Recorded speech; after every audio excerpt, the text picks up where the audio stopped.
할렐루야. 하나님의 은혜가 예배한 이웃 가운데 가득하기를 주님의 이름으로 축원합니다. 우리 지난주 말씀 암송이었지요. 누가복음 17장 17절에서 18절 말씀, 조금은 길지만 우리 한 목소리 함께 암송하도록 하겠습니다. 예수께서 대답하여 이르시되, 우리 암송합니다. 시작. 예수께서 대답하여 이르시되, 열 사람이 다 깨끗함을 받지 아니하였느냐? 그 아홉은 어디 있느냐? 이 이방인 외에는 하나님께 영광을 돌리러 돌아온 자가 없느냐 하시고. 누가복음 17장 17절에서 18절 말씀. 아멘. 사랑하는 여러분, 날마다 우리에게 주신 하나님의 은혜를 기억하며 감사로 하나님께 영광 올려드리는 우리 영진가족들 되어지기를 주님의 이름으로 축원합니다. 우리 함께 선언할까요? 내려놓음으로 숨쉬자. 예배로 숨쉬자. 사역으로 숨쉬자. 다시 한번요. 내려놓음으로 숨쉬자. 예배로 숨쉬자. 사역으로 숨쉬자. 날마다 주의 주시는 그 은혜의 풍성함이 우리의 영과 육을 살아 숨쉬게 하는 원동력이 되어지기를 주님의 이름으로 축원합니다. 여러분, 시대를 불문하고 죽음은 우리에게 큰 관심사입니다. 그래서 많은 매체들에서 죽음을 소재로 한 드라마나 영화들을 많이 만들고 있다라는 것이지요. 이러한 이유에 대해서 서강대학교 철학과 교수인 서동욱 교수는 이런 말을 했어요. 죽음은 필연적이고 중대한 사건이다.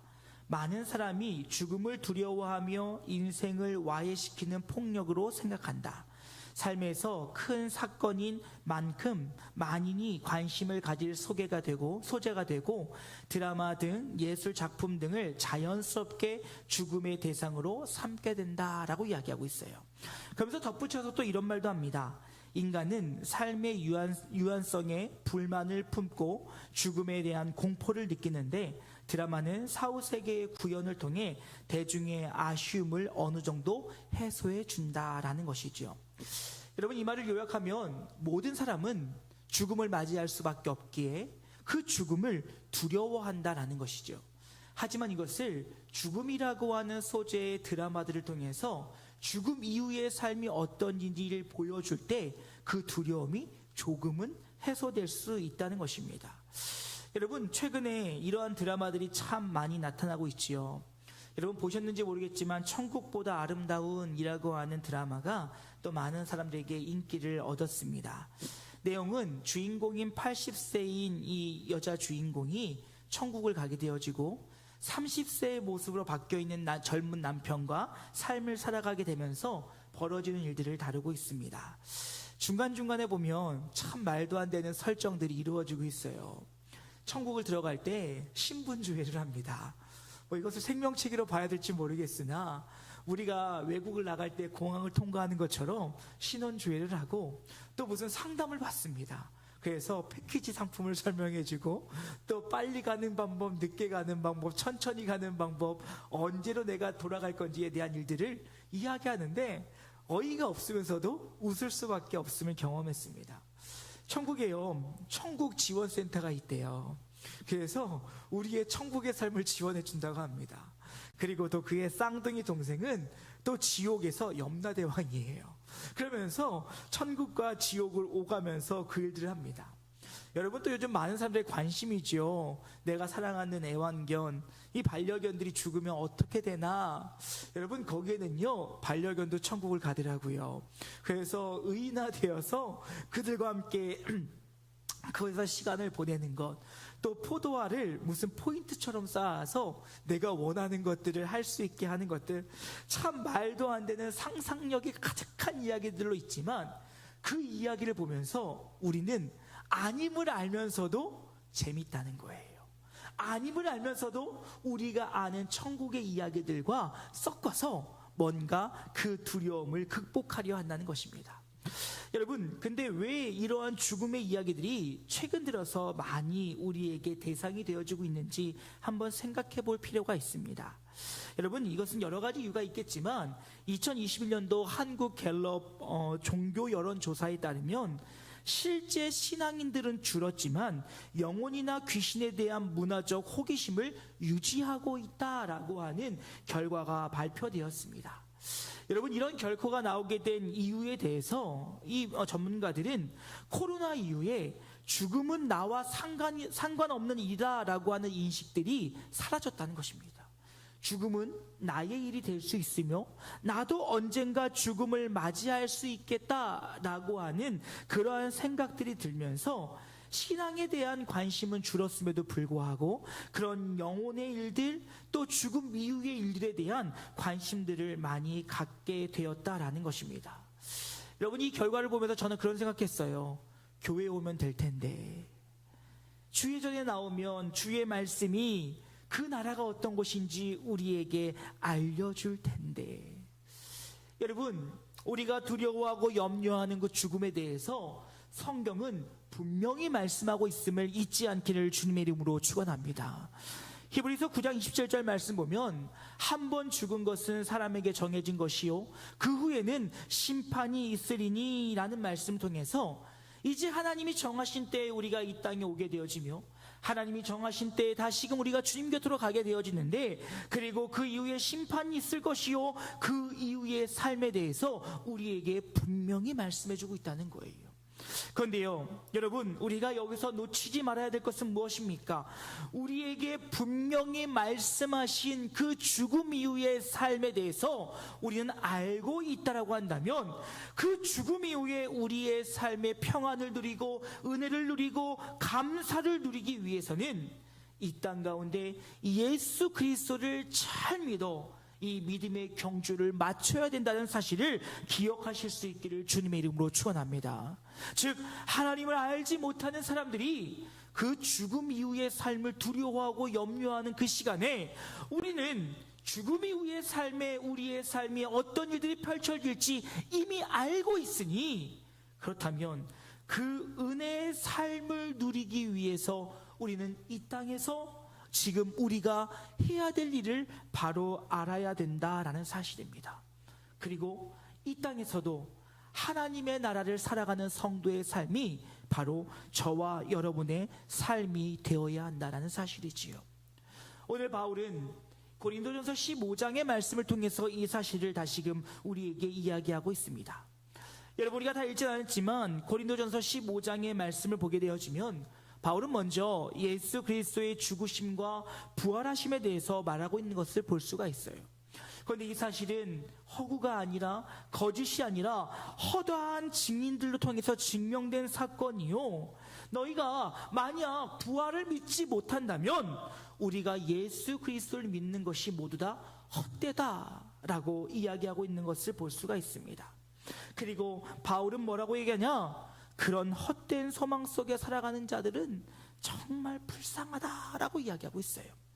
그러면서 고린도서 15장 20절 말씀 보면, 그러나 이제 그리스도께서 죽은 자 가운데서 다시 살아나사 잠자는 자들의 첫 열매가 되셨도다라는 말씀을 통해서 예수 그리스도가 죽음에서 죄와 사망의 권세를 이겨내시고 부활하심의 그 첫 열매가 되심을 통하여 오늘 우리에게 부활의 소망과 부활의 확신을 허락해 주셨다라는 겁니다. 그런데 우리와 같은 질문을 한 사람이 하는 것을 볼 수가 있어요. 그의 질문은 바로 무엇이냐면, 그러면 우리의 몸이 부활할 때 어떠한 모습으로 부활합니까? 여러분, 궁금하지 않으세요?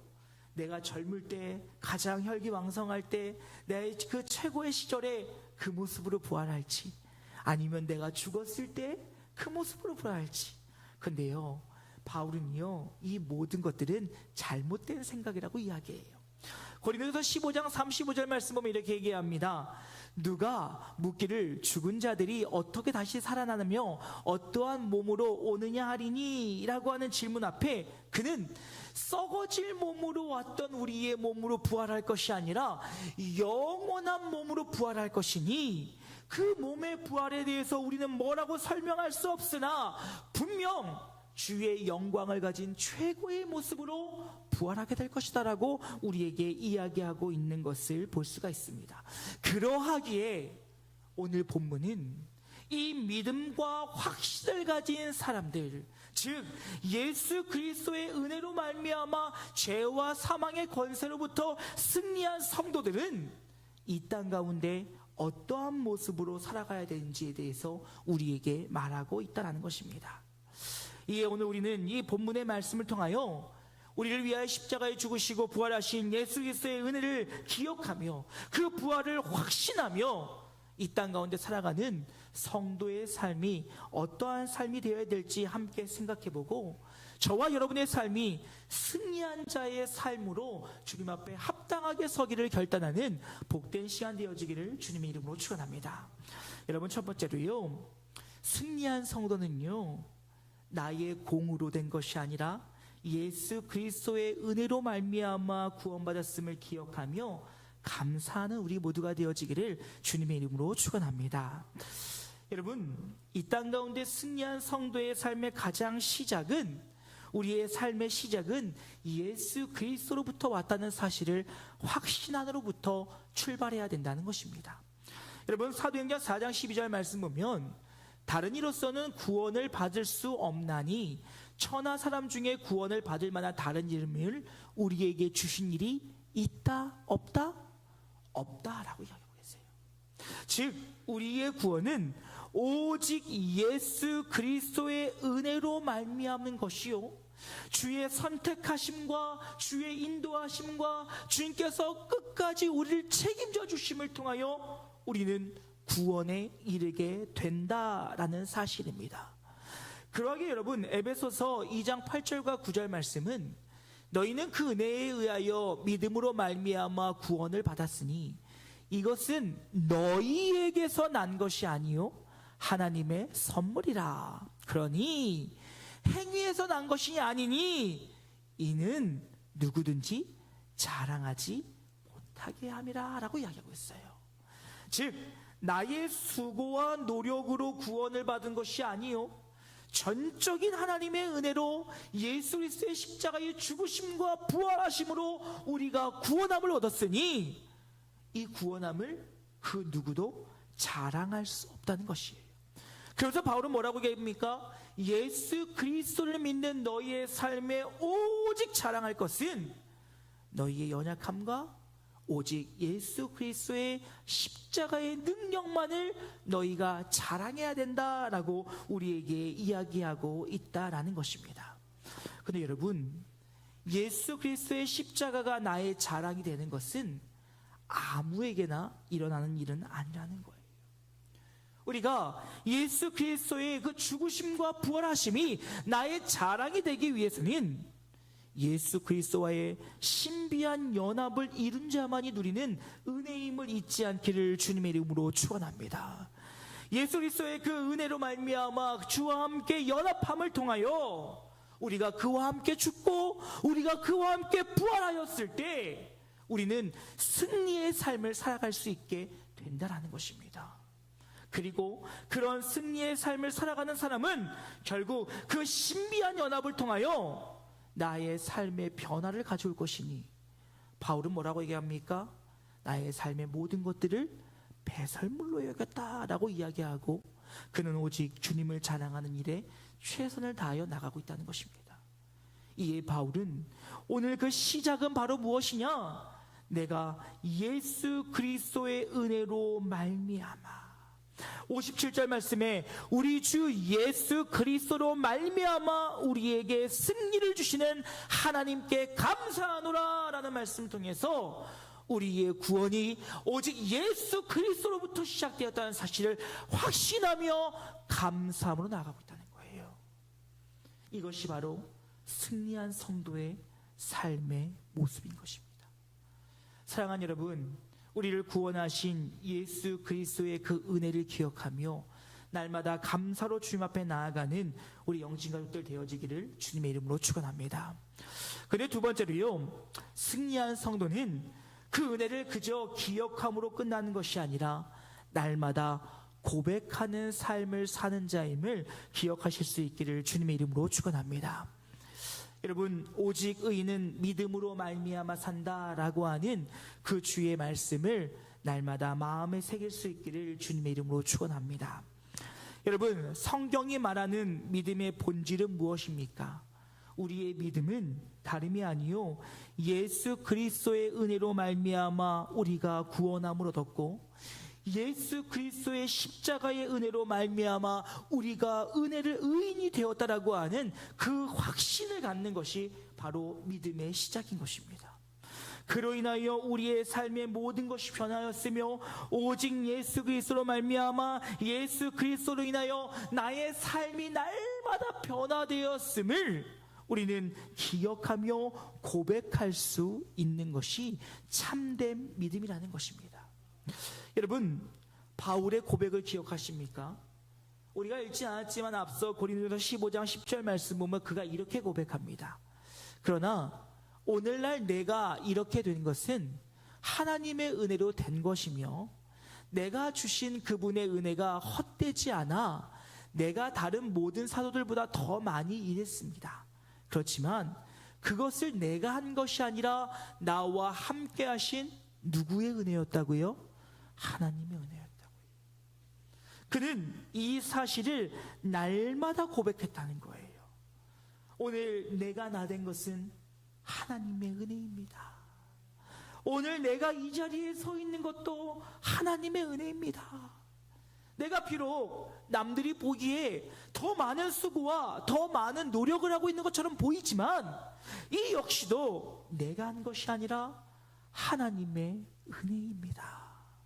그러니 나의 삶의 모든 것은 하나님의 은혜입니다 라고 하는 고백이 그의 삶 속에 더하여지자 그는 어떤 고난과 역경과 상황의 어려움이 그를 찾아온다 할지라도 그는 흔들림 없이 주님만을 바라보며 주님만을 의지하며 나아가고 있었다는 것입니다. 여러분, 이에 오늘 바울은 고린도 성도를 향하여서 이렇게 이야기하지요. 58절 상반절 말씀 보니까 그러므로 내 사랑하는 형제들아 견실하며 흔들리지 말고. 근데 주의 권속들이 흔들리지 않기 위한 유일한 방법은 무엇이냐? 날마다 모든 삶이 하나님의 은혜임을 고백할 수 있어야 된다는 거예요. 내가 이 자리에 있음도, 내가 주를 섬길 수 있음도, 내 삶의 주님의 부어주심도 모든 것이 하나님의 은혜임을 고백하는 자만이 어떠한 상황과 환경 속에서도 흔들리지 않을 수 있었다는 거예요. 여러분, 바울이 이런 말에는 당시의 상황이 너무도 힘들고 어려웠기에 그들에게 주는 권면이었음을 보게 되어집니다. 여러분, 당시 성도들은 믿음 위에 온전히 서지 못하는 상황과 환경들이 그들 삶 가운데 날마다 펼쳐지고 있었습니다. 먼저 그들의 생각을 지배하고 있던 헬라 철학은 육신은 부정하며 영은 선하다라고 하는 배경 위에 있었기에 우리가 우리의 몸이 부활한다라고 하는 자체를 굉장히 부정히 여기고 이것을 인정할 수 없었다라는 것입니다. 뿐만 아니라 그렇게 우리의 죽은 몸이 부활한다는 것은 비합리적이고 말도 안 되는 이야기라고 하는 풍조가 있었으며 또 이에 더하여서 거짓을 전파하는 거짓 선지자들과 이단 사상들이 그들 가운데 뿌리 깊게 자리하고 있었다라는 것입니다. 그뿐만이 아니지요. 여러분, 다른 여러 가지 상황을 다 뒤로 하고라도요, 고린도 교회의 신앙을 지켜가는 성도들의 삶은 너무나도 힘들었다는 거예요. 경제적으로 모든 것이 단절되어지고 그 공동체 안에서 삶을 살아갈 수 없을 정도로 어려움이 있었던 그들의 삶 가운데 어찌 보면 하늘의 소망을 갖고 살아가라고 하는 것이 그들에게는 희망 고문이요 어려움일 수도 있진 않았을까라는 생각을 해보게 되어집니다. 그럼에도 불구하고 이러한 상황과 이러한 환경과 이 모든 것을 뛰어넘을 수 있는 방법은 바로 무엇이냐? 오늘 나의 삶에 벌어지는 것은 모두 다 하나님의 은혜요. 앞으로 나에게 주어질 그 하나님의 영광 가운데 거함을 기대함으로 그들이 고백하며 나아갈 때 그때 오늘 나의 삶의 어려움과 고난은 능히 감당하고 이겨낼 수 있는 일이었다는 것입니다. 그러기에 사랑하는 여러분, 우리는 우리에게 주신 이 승리의 삶은 나의 수고와 노력으로 이룬 것이 아니요 오직 예수 그리스도의 은혜로 이룬 것임을 기억하심으로 날마다 그 은혜를 허락하신 예수 그리스도의 이름을 고백할 수 있는 우리 영진 가족들 되어질 수 있기를 주님의 이름으로 축원합니다. 그 고백의 삶이 우리를 승리한 자의 삶으로 드러낼 것이요, 그 고백이 우리의 삶을 승리로 이끌어 간다는 것입니다.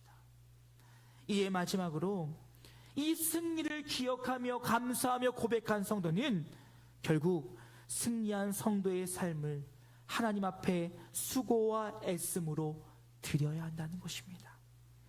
여러분, 오늘 바울은 예수 그리스도의 죽으심과 부활, 또 그와 연합함으로 우리의 죽음과 부활을 이야기하면서 그러므로 라는 말과 함께 마지막으로 그에게 당부한 것은 항상 주의 일에 더욱 힘쓰라 하였어요. 너희가 죽음 이후의 삶이 두려워할 것이 아니라 이제 너희의 죽음 이후의 삶은 분명히 정해졌으니 이제 너희들이 이 땅에 서야 될 일은 어떠한 상황에도 흔들리지 않고 요동하지 않는 가운데 항상 주의 일에 힘써야 한다는 거예요. 그것이 예수 그리스도의 은혜로 승리한 자가 이 땅에 살아가야 될 삶의 모습이라는 것입니다. 그럼 여러분, 항상 주의 일에 힘쓰라 라고 하는 것은 무엇일까요? 여러분, 바울이 말하는 가장 큰 의미의, 궁극적인 의미의 그 주의 일에 힘씀은 주의 복음을 전하는 일이었어요. 주의 말씀에 따라 온 유대와 사마리아와 땅끝까지 이르러 내 증인이 되라고 말씀하신 주의 명령에 따라서 땅끝까지 주의 복음을 전하는 것이 그에게 맡기신 주의 일이었다는 것입니다. 허나 그 의미를 조금 함축하여 오늘 고린도 교회를 향하여 그 교회에 말씀하신 주의 일은 바로 무엇이겠습니까? 너희가 하나님의 복음을 전하고 그 복음으로 하나님의 교회를 세워 하나님의 교회 공동체를 건강하고 굳건케 하는 일, 그것이 바로 주의 일이라는 거예요. 교회가 하나님 앞에 온전히 세워짐을 통하여 교회가 감당해야 될 그 사역을 잘 감당하는 것, 너희는 그 일을 위해서 더욱 힘을 쓰며 더욱 애를 쓰며 마음을 아파요 뜻을 아파요 하나님의 공동체를 건강하게 세우는 것, 그것이 바로 주의 일이라는 것입니다. 여러분, 바울은요 이 사실을 절대 놓치지 않았어요. 바울은 날마다 하나님의 교회를 건강하는 일에 많은 교회들을 향하여 권면하고 있는 것을 볼 수가 있습니다. 교회의 머리는 예수 그리스도시요, 우리는 각 몸을 이루는 지체이니 우리가 예수 그리스도 안에서 하나 되어져 주의 질서에 따라서 그 일을 감당해 나아갈 때 하나님께서는 하나님의 교회를 견고케 하실 것이요, 하나님께서는 하나님의 교회를 통하여 주의 사명을 감당하게 하신다는 것입니다. 그러기에 주님 뭐라고 말씀하십니까? 하나님께서 우리를 세우신 직분의 자리에 합당한 모습으로 서라고 얘기하고 있어요. 목회자는 목회자로서, 가르치는 자는 가르치는 자로서, 봉사하고 헌신하는 자는 헌신하는 자로서 그 자리에서 순종해야 된다는 거예요. 그것이 하나님의 질서예요. 하나님의 뜻에 따라, 하나님의 계획하심에 따라 하나님께서 세우신 자들의 말을 함께 순종하여 힘을 모아 함께 따르며 나아가는 것, 그것이 하나님의 교회를 세우는 하나님의 질서요 방법이며 주의 교회를 건강하게 하기 위한, 주의 교회를 온전하게 하기 위한 하나님의 질서였다는 것입니다. 그런데 여러분, 지금 고린도 교회는 어떤 모습이었습니까? 그들 안에는 분쟁과 나눔으로 시작된 문제들이 너무나도 많이 있었다는 것입니다. 세상의 지혜를 추구하고 세상의 지혜를 자랑하는 가운데 하나님의 질서가 다 무너졌다는 거예요. 뿐만 아닙니다. 온갖 우상 숭배와 도덕적 윤리적 타락들, 그리고 사람의 일들로 성사의 문제들을 세상 앞에 내놓음을 통하여 교회가 손가락질을 당하는 것들, 또한 영적인 일과 예배의 질서를 훼손함을 통하여 하나님 안에 온전히 서지 못하고 하나님의 질서가 완전히 무너진, 더불어 공동체를 위하여 공동체를 향한 무관심과 또한 또 하나님의 공동체를 온전케 하기 위한 수고와 애씀들, 그 헌금들에 대해서 열심히로 드러내지 않는 모습들, 그 모든 일들을 통하여서 하나님의 교회가 어려움과 나눠진 가운데 있었다라는 것입니다. 이에 바울은 뭐라고 이야기합니까? 너희가 승리하였다면 승리한 자로서 하나님의 교회를 위해 애써야 한다는 거예요. 수고해야 된다는 거예요. 그리고 그 일을 통하여 하나님의 영광을 드러낼 수 있어야 된다는 것입니다. 사랑하는 여러분, 기억하십시오. 이 땅의 그 많고 많은 교회들 중에 여러분을 영진의 가족으로 삼으심은 하나님의 계획과 뜻이 있음을 잊지 않기를 주님의 이름으로 축원합니다. 그냥 그 많고 많은 교회 중에 한 교회를 내가 선택한 것이 아니라 하나님께서 하나님의 계획과 섭리 가운데 여러분을 이곳으로 부르셨다는 사실을 여러분 잊어서는 안 된다는 거예요. 그리고 그 부르심에 합당하게 우리는 주의 뜻에 합당한 모습으로 섬길 수 있어야 된다는 것입니다. 목회자들은 하나님의 말씀을 받아 하나님의 뜻 가운데 맡겨진 양의 무리를 잘 인도해야 될 것이요, 또한 양의 무리들은 그 말씀에 순종하여 함께 힘을 합하여 협력함을 통하여 하나님이 주의 종들에게 허락하신 그 말씀의 뜻이 이루어질 수 있도록 힘을 합칠 수 있어야 된다는 거예요. 사람의 생각으로 옳고 그르다를 판단하고 내 생각을 주장할 것이 아니라 오직 하나님의 말씀 앞에서 주의 세우신 종들을 인정하고 그 앞에 순종함을 통하여 함께 힘을 합하여 하나님의 교회를 온전히 굳건하며 세워나아갈 때, 그때 하나님이 기뻐하신다라는 거예요. 여러분, 우리는 주의 교회를 위하여 수고해야 됩니다. 왜냐하면 우리의 헌신은 주님이 우리에게 허락하신 은혜의 반응이기 때문에 그래요. 은혜를 받았다면, 하나님의 승리를 경험했다면 주의 교회를 위하여, 주의 나라를 위하여 나의 삶을 드려주는 것은 당연한 거라는 거예요. 그러니 여러분, 바울이 뭐라고 고백합니까? 사도행전 20장 24절 말씀 보면 내가 달려갈 길과 주 예수께 받은 사명 곧 하나님의 은혜의 복음을 증언한 일을 마치려 하면은 나의 생명조차 조금도 귀한 것으로 여기지 아니하노라 라고 하는 그 고백처럼 어떤 상황과 환경에도 요동하지 않고 오직 온전히 주의 뜻을 이루기 위하여 나의 삶을 주님께 드리겠노라고 고백하고 있다는 것입니다. 사랑하는 여러분, 구원의 은혜를 받으셨습니까? 구원의 은혜를 누리고 계십니까? 내가 승리한 성도임을 믿으십니까? 그렇다면 주의 나라와 주의 교회를 위하여 여러분 애씀에 동참할 수 있기를 주님의 이름으로 축원합니다. 그것이 영원한 하나님의 나라를 꿈꾸며 이 땅 가운데 하나님의 나라가 이루어지기를 소망하며 살아가는 성도들의 삶임을 우리는 기억하며 나아갈 수 있어야 될 것입니다. 이제 말씀 마치고자 합니다. 사랑하는 여러분, 승리한 성도는 삶으로 드러내야 합니다. 구원받았다면, 구원의 승리를 얻었다면 내가 삶으로 드러내야 된다는 거예요.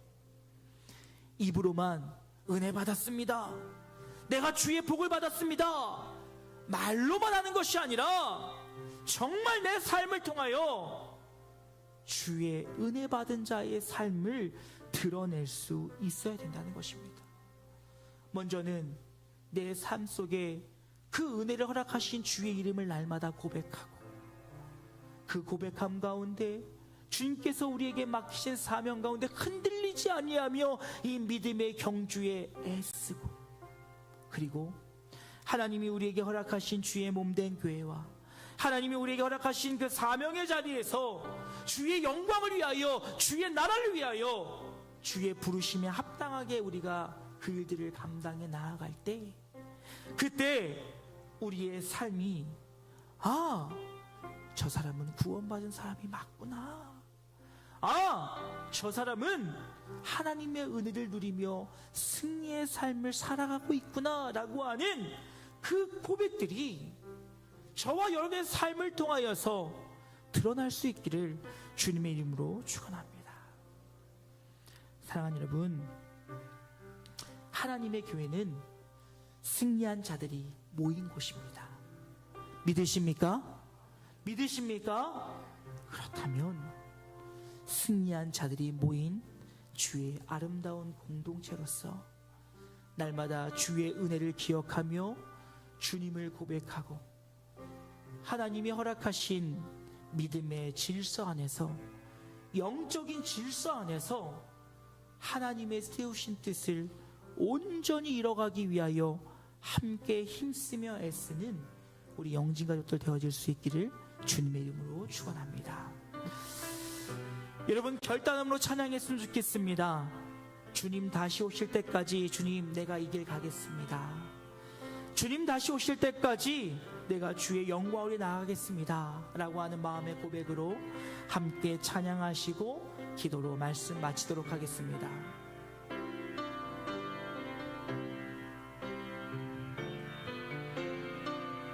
주님 다시 오실 때까지 나는 이 길을 가리라.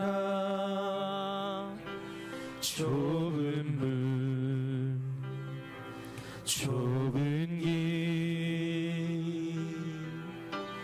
나의 십자가 지고 나의 가는 이 길 끝에서 나의 가는 이 길 끝에서 나는 주님을 보리라. 영광의 내 주님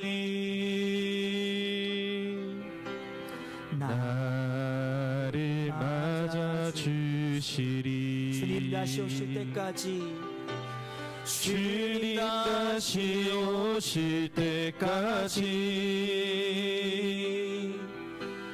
나는 일어나 달려가리라. 주의 영광 온 땅 덮을 때 나는 일어나 노래하리. 내 사모하는 주님 온 세상 구주시라. 내 사모하는 주님 영광의 왕이시라. 내 사모하는 주님, 내 사모하는 주님 온 세상 구주시라. 내 사모하는 주님 영광의 왕이시라. 하나님 함께 기도합시다. 날 구원하신 예수 그리스도의 사랑을 기억하며 날마다 그 은혜를 고백하게 하시고 나를 부르신 그 사명 앞에 그 일을 능히 잘 감당하여 하나님의 교회를 세우며 주의 복음 전파의 사명을 능히 감당하는 우리의 삶이 되길 원한다라고 우리의 마음을 다하여 결단하며 주 이름 한번 크게 부르고 함께 기도하러 갑니다. 기도하시겠습니다. 주여